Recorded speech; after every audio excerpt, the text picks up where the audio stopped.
নমস্কার। সমস্ত ভারতীয় জনতা পার্টির কার্যকর্তা বৃন্দকে আমার নমস্কার জানাই এবং অভিনন্দন জানাই যে বিজেপিতে আমাদের সরকার হতে চলেছে।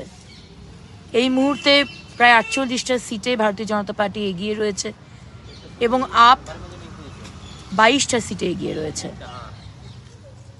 এই জন্য আমরা এই যে জয়, এই যে ঐতিহাসিক জয়, এই যে এত বছরের অপেক্ষা, এই যে দিল্লির মানুষের যে জয়, তাদের প্রতিবাদ, অন্যায়ের বিরুদ্ধে, দুর্নীতির বিরুদ্ধে তারা যে প্রতিবাদ করেছে, আজকে সেই প্রতিবাদকে আমরা উৎসবে পরিণত করে আমরা আনন্দ করব।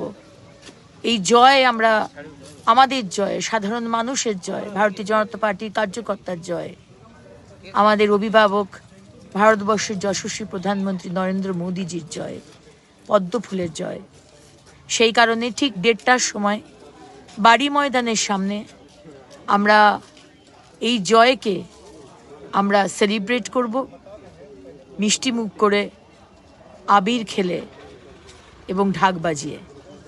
আমার সমস্ত ভারতীয় জনতা পার্টির কার্যকর্তা এবং আসানসোলের সমস্ত মানুষকে আহ্বান জানাই, 1:30টার সময় বাড়ি ময়দানের সামনে আসুন, সেখানে আমরা এই সেলিব্রেশন করব। ভালো থাকবেন। ভারত মাতার জয় হোক। নমস্কার।